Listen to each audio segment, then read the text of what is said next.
Assalamualaikum warahmatullahi wabarakatuh. Perkenalkan, nama saya Wahyu Abdul Salam dengan NPM 24014010025, Prodi Kewirausahaan, kelas G511. Nah, dalam konten kali ini saya akan membahas beberapa fenomena kesalahan bahasa yang saya temui di lingkungan sekitar saya, dan apakah penulisan tersebut salah atau benar dari penggunaan kata-kata tersebut. Mari kita simak bersama-sama. Yang pertama, saya menemukan tulisan kata entry di SPBU.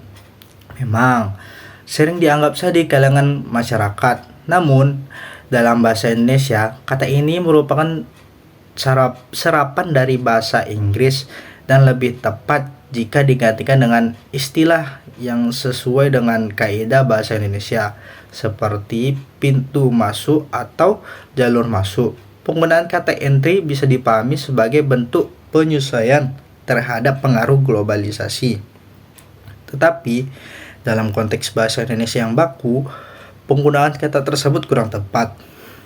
Setuju atau tidak setuju, penggunaan kata ini mungkin bisa dipahami.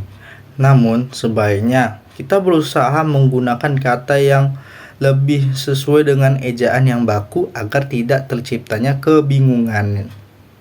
Yang kedua, penulisan kata musola. Nah, saya menemukan di lingkungan sekitar saya itu penulisan musola itu seperti ini. Namun, yang benar itu seperti ini. Fenomena kesalahan ini terjadi karena kebiasaan pengucapan yang dipengaruhi oleh logat daerah.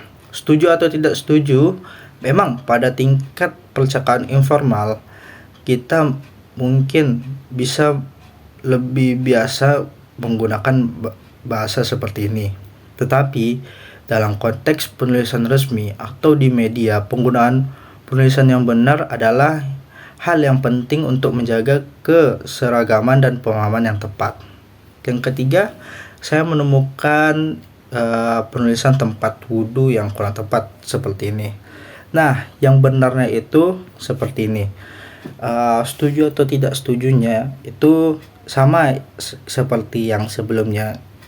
Yang musola itu pada tingkat percakapan informal itu mungkin sudah biasa. Tapi kalau misalnya dalam konteks penulisan yang resmi, itu sebaiknya kita menggunakan kata yang seperti ini agar menjaga keseragaman dan pemahaman yang tepat. Nah, kesimpulannya, fenomena kesalahan berbahasa seperti ini tidak hanya terjadi karena ketidaktahuan, tapi juga karena pengaruh kebiasaan sosial, kemudahan dalam penggunaan kata asing, atau bahkan faktor logat daerah. Namun, dalam konteks pendidikan, penting bagi kita untuk kembali kepada kaidah-kaidah bahasa yang baku yang sudah disepakati ejaan bahasa Indonesia, guna menjaga agar komunikasi tetap jelas, dan tidak membingungkan. Oke, sekian dari saya. Assalamualaikum warahmatullahi wabarakatuh.